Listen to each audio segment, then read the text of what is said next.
In the spirit of brevity, let me quote Jerry Garcia of the Grateful Dead. It's only an ex-mayor of San Francisco, possibly get away with that, who I think said something that really personifies this historic moment. He said, "You don't want to be the best of the best. You want to be the only one that does what you do." I think that's a wonderful way of describing our governor. So it's in that spirit, that this historic moment in our state and in the life of this extraordinary man, that I am proud to introduce to you the one, the only, sui generis, Governor Edmund G. Brown Jr.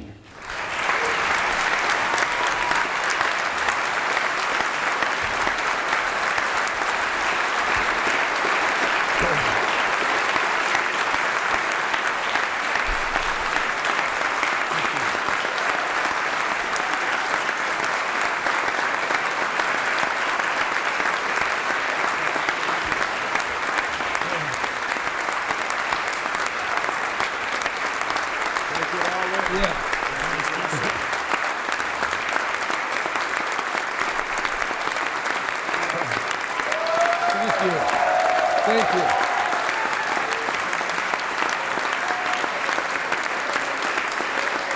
Yeah. Well, thank you. Thank you.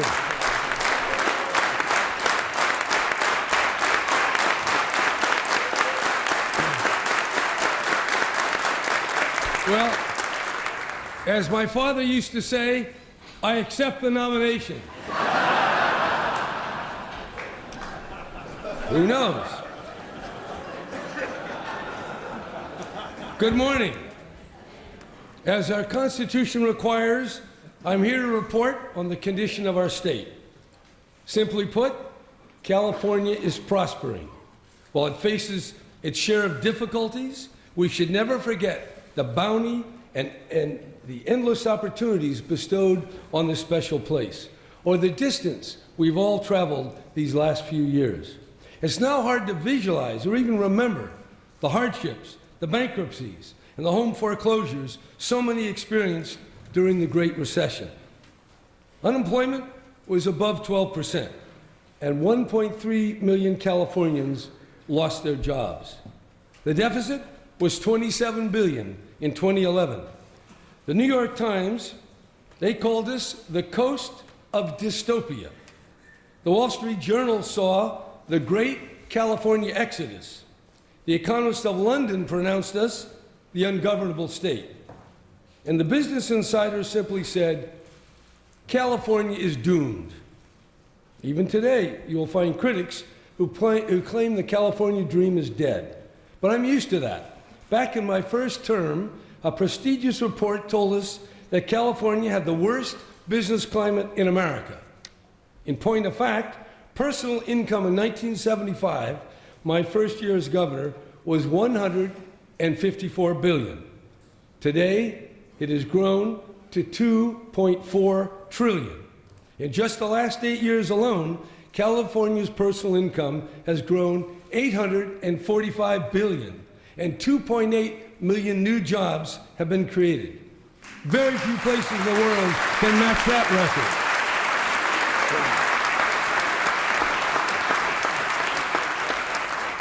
That's one of the reasons why confidence in the work that you're doing has risen so high. That contrasts sharply with the abysmal approval ratings given to the U.S. Congress. Certainly our on-time budgets are well received, thanks in large part to the lowering of the two-thirds vote to a simple majority to pass the budget.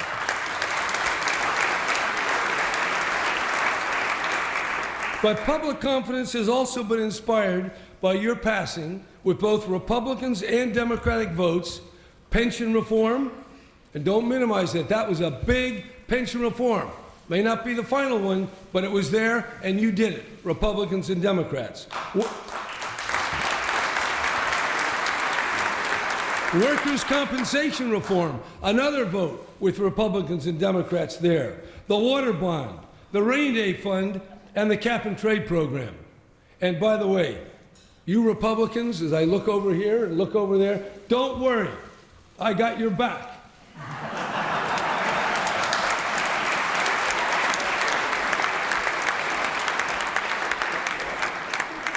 All these programs are big and very important to our future, and their passage demonstrates that some American governments actually can get stuff done, even in the face of deepening partisan division. The recent fires and mudslides show us how much we're all affected by natural disasters and how we can rise to the occasion, the local level, the state level, and with major help from the federal government. I want to especially thank all the firefighters, the first responders, and the volunteers.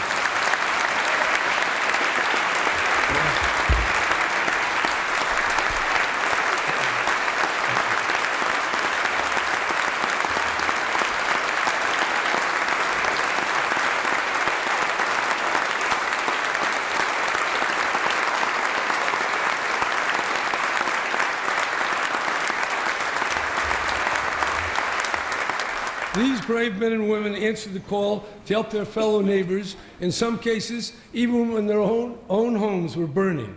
Here we see an example of people working together, irrespective of party. The President himself has given California substantial assistance, and the congressional leadership is now sponsoring legislation to help California, as well as the other states that have suffered major disasters, Texas, Florida, and the Commonwealth of Puerto Rico.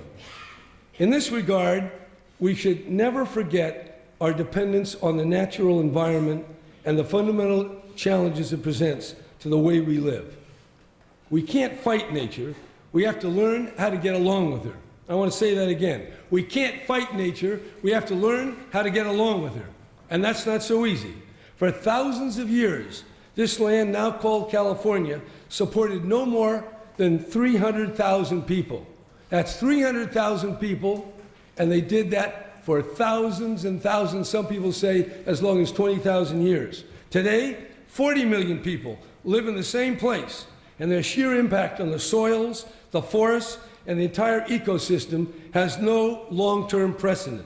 That's why we have to innovate constantly and create all manner of shelter, machines, and creative technologies. That'll continue, but only with ever greater public and private investment. The devastating forest fires and the mudslides are a profound and growing challenge. 8 of the state's most destructive fires have occurred in the last 5 years. Last year's Thomas Fire in Ventura and Santa Barbara counties was the largest in recorded history. The mudslides that followed were among the most lethal the state has ever encountered. In 2017, we had the highest average summer temperatures in recorded history. Over the last 40 years, California's fire season has increased 78 days. In some places, it's nearly year-round. So we have to be ready with the necessary firefighting capability and the communication systems to warn residents of impending danger. We also have to manage our forests and our soils much more intelligently. Toward that end, I'll convene a task force composed of scientists and knowledgeable forest practitioners to review thoroughly the way our forests are managed and suggest ways to reduce the threat of devastating fires. They'll also consider how California can increase resiliency and carbon storage capacity. Trees in California should absorb CO2, not generate huge amounts of black carbon and greenhouse gas as they do today when forest fire rages across the land.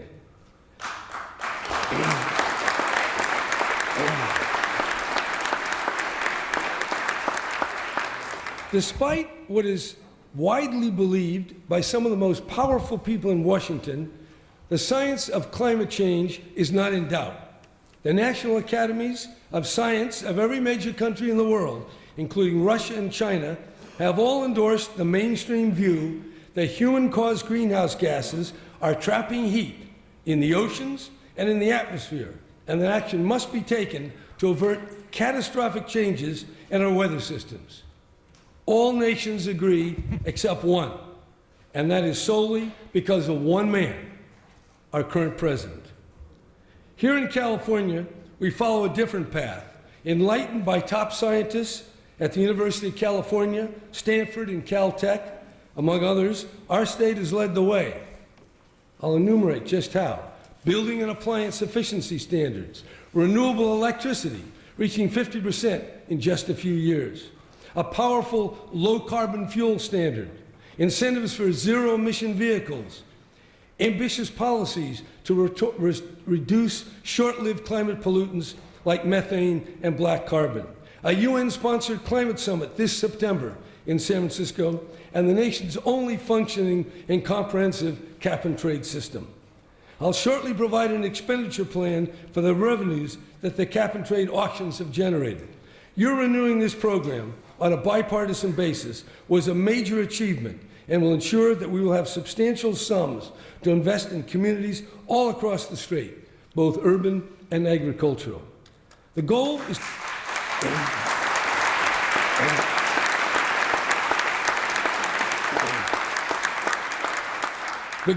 is to make our neighborhoods and farms healthier, our vehicles cleaner, zero emission, the sooner the better, and all our technologies increasingly lowering their carbon output.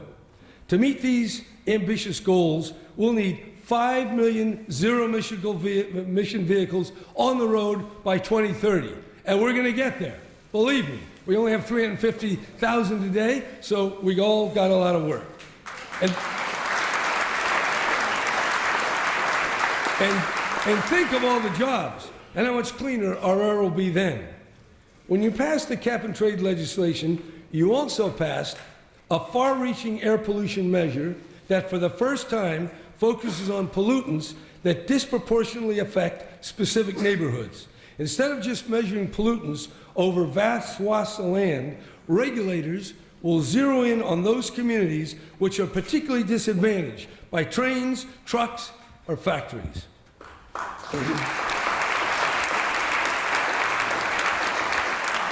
Along with clean air, clean water is a fundamental good that must be protected and made available on a sustainable basis.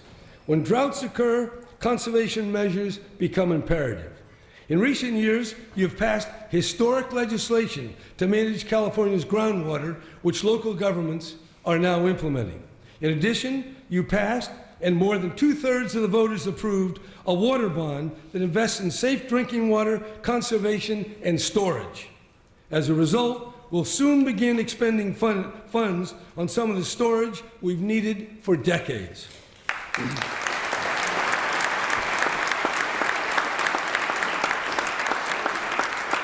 As the climate changes and more water arrives as rain instead of snow, it's crucial that we're able to capture the overflow in a timely and responsible way. That, together with recycling and rainwater recapture, will put us in the best position to use water wisely and the most efficient way possible. We're also restoring the Sacramento and San Joaquin watersheds, protect water supplies, and improves California's iconic salmon runs. Finally, we have the California Water Fix, a long-studied and carefully designed project to modernize our broken water system. I'm convinced that it will conserve water, protect the fish and the habitat in the Delta, and ensure the delivery of badly needed water to the millions of people who depend on California's aqueducts. Local water districts in both the North and the South are providing the leadership and the financing because they know it's vital for their communities and for the whole state. That's true, and that's the reason why I've persisted. Our economy, the 6th largest in the world, depends on mobility, which only a modern and efficient transportation system provides. The vote on the gas tax was not easy, but it was essential, given the vast network of roads and bridges on which California depends and the estimated $67 billion in deferred maintenance on our infrastructure. Tens of millions of cars and trucks travel over 330 billion miles a year. The sun's only 93 million miles away. The funds that SB 1 makes available are absolutely necessary if we're going to maintain our roads and transit systems in good repair. 25 other states have raised gas taxes. Even the U.S. Chamber of Commerce has called for a federal gas tax because the Highway Trust Fund is nearly broke. Government does what individuals can't do, like build roads and bridges and support local bus and light rail systems. This is our common endeavor by which we pool our resources through the public sector and improve all of our lives. Fighting a gas tax may appear to be good politics, but it isn't. I will do everything in my power to defeat any repeal effort that gets on the ballot. You can count on that.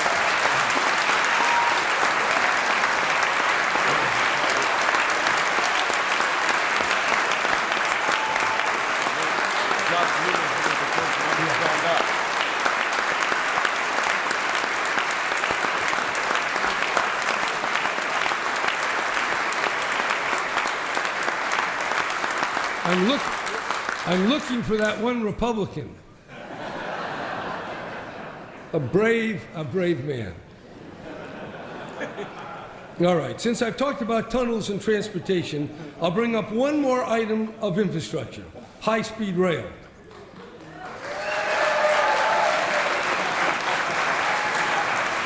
All right, I make no bones about it.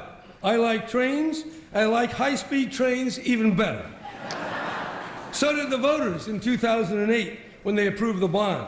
Look, 11 other countries have high-speed trains. They're now taken for granted all over Europe, in Japan, and in China. President Reagan himself said in Japan on November 11th, 1983, the following, and I quote, "The state of California is planning to build a rapid-speed train that is adapted from your highly successful bullet train." Yes, we were. And now we are actually building it. Takes a long time.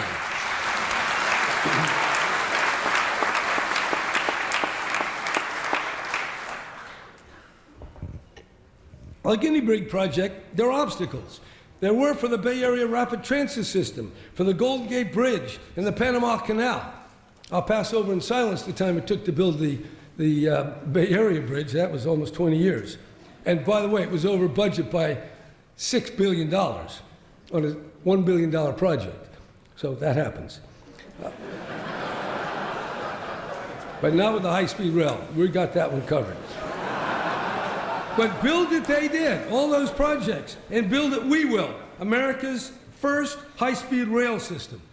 One link between San Jose and San Francisco, an electrified Caltrain, is financed and ready to go. Another $1 billion with matching funds will be invested in Los Angeles to improve Union Station as a major transportation hub and fix the Anaheim corridor.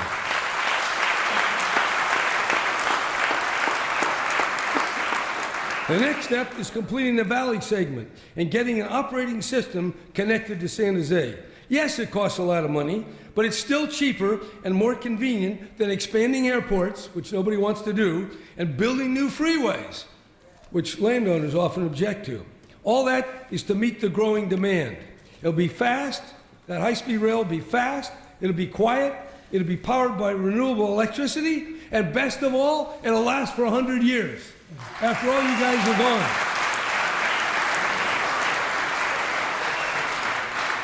Already, more than 1,500 construction workers are on the job at 17 sites, and hundreds of California businesses are providing services, generating thousands of job years of employment. As the global economy puts more Americans out of work and lowers wages, infrastructure projects like this will be a key source of well-paid California jobs.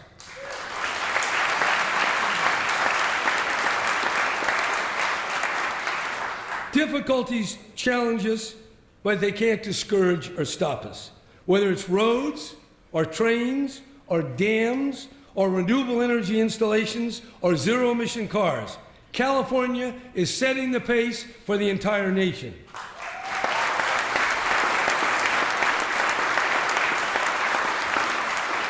Yes, there are critics, there are lawsuits, lots of them, and there are countless obstacles.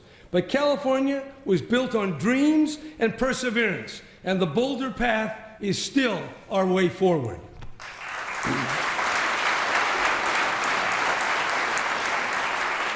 In addition to infrastructure and physical investments, California spends huge sums for services which affect people directly, such as education, healthcare, and our criminal justice system.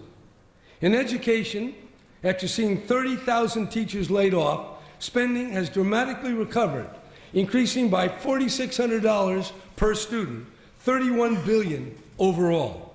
We'll also be able to completely fund the local control funding formula, which directs money to those schools with the greatest challenges. For decades, school districts had widely disparate funding until the Serrano against Priest decision mandated equal funding for all children. Now, with our current formula, the most disadvantaged districts will get substantially more, not just equal funding.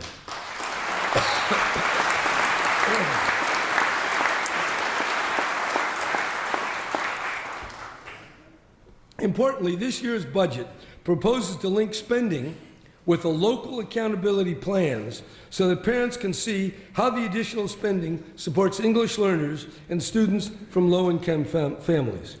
Look, it's no secret that kids from more privileged backgrounds generally do better on standardized tests.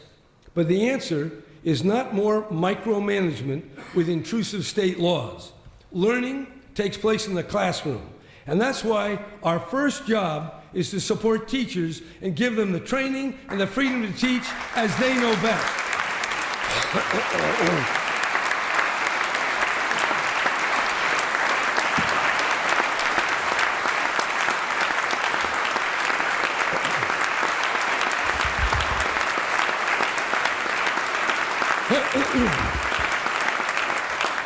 With respect to higher education, it's clear how much of our prosperity depends on the intellectual contributions of our institutions of higher learning.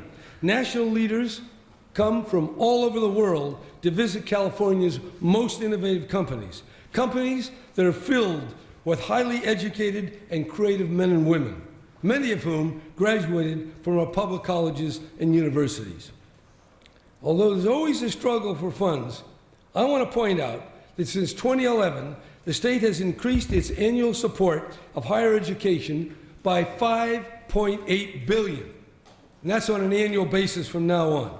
That is $1.2 billion for UC, $1.6 billion for CSU, $2.4 billion for the community colleges, and $623 million in additional financial aid.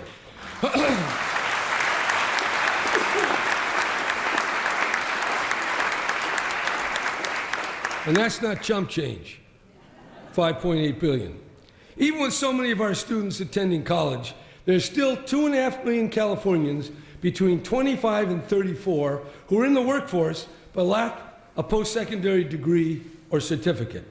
These men and women often go out of state and pay high tuition at for-profit institutions to improve their skills and employability. For this group, I want to create the California Online College, so these overlooked Californians can get the training they need conveniently and at very low cost. You can applaud that, I know you are.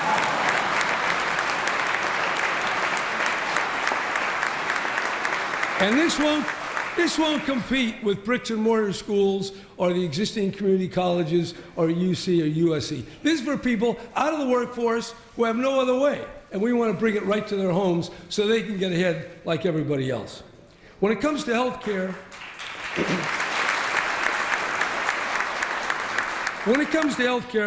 California has boldly embraced the Affordable Care Act by enrolling 5 million more people into our Medi-Cal program and 1.3 million into the California Health Exchange, Covered California.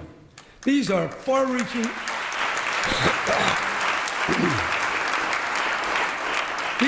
These are really far-reaching moves, but are largely dependent on tens of billions of federal dollars that would have been taken away by the Congress had the effort to repeal and replace succeeded.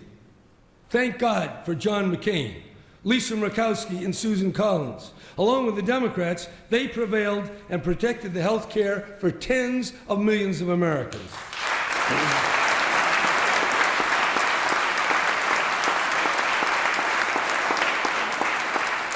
Finally, I want to say something about public safety. Nothing is more fundamental than an abiding sense on the part of people that they can enjoy their lives safe and secure, free from crime.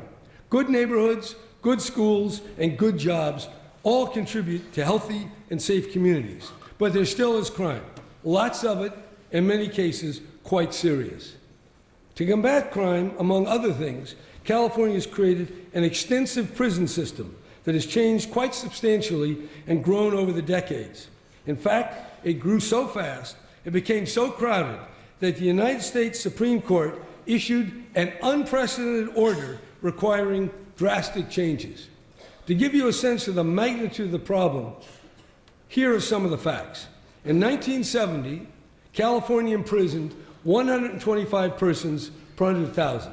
That number now stands at 331. Their corrections budget then was about 3% of the general fund. Now it's 8.9%, about $12 billion. Yet last year, the number of reported felonies was actually lower than it was in 1970. In 1965, the California Penal Code had about 234,000 words. I actually got some people to count them. Today, that number has grown to 1.2 million. By comparison, the Ten Commandments run just under 300 words.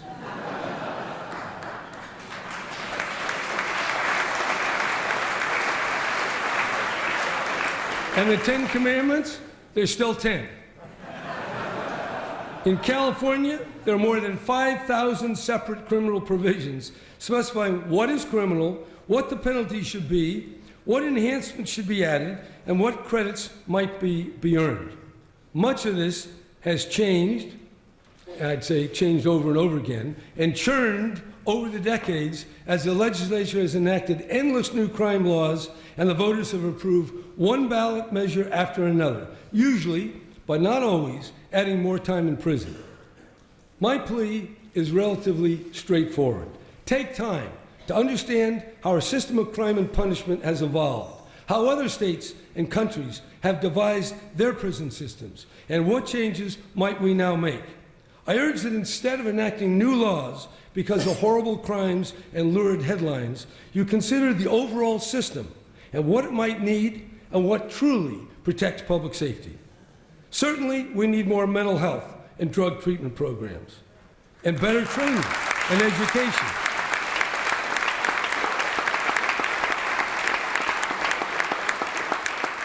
Those we're getting, but more is needed, particularly hope. Hope, as you know, is one of the theological virtues, along with faith and charity. When a human being gets a 20 or 40-year sentence, as tens of thousands do, incentives to reform weaken and hopelessness and violence take over, making prison gang influence all the more powerful. That's why recent measures are so vital, which allow the possibility, and only the possibility, of earlier parole and milestone credits for those who turn their lives around.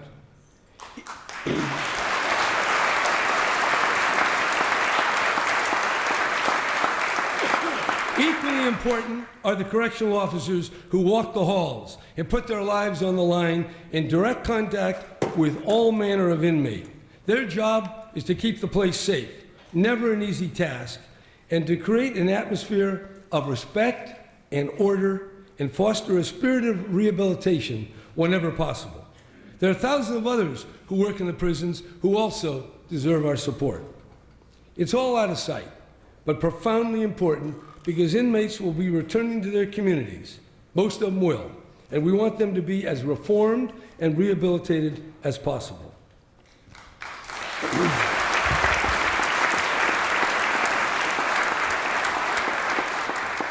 For the rest, there's much we can do together before this year ends. And these are truly exciting times, full of possibilities, but also full of danger. Just this morning, the preeminent Science and Security Board of the Bulletin of the Atomic Scientists moved the minute hand of the doomsday clock 30 seconds closer to catastrophe. It is now 2 minutes to midnight, as close as it was at the height of the Cold War in 1953. Our world, our way of life, our system of governance, all are at immediate and genuine risk. Endless new weapon systems, growing antagonism among nations, the poison in our politics, climate change. All of this calls out for courage, for imagination, and for generous dialogue. In recent days, hundreds of thousands took to the streets in cities across America to participate in the Women's March. At the same time, activists championed the cause in our nation's capital of those young people we call the Dreamers. In all this, California was in the forefront, showing the way. But there's much more to do, much more to do. All of us, whatever our party or philosophy, have a role to play in defending and advancing our democracy. Our forebears set the example. As you may know, my own great-grandfather, August Shuckman, in 1849, sailed to America on a ship named Perseverance. He persisted against all the odds and made it to Sacramento 3 years later. And yes, we too will persist against storms and turmoil, obstacles great and small. The spirit of democracy never dies. It's alive in this chamber, in the hearts of Californians, and in people throughout the world. Let this be a great year for California, for our nation, and for our future. Thank you.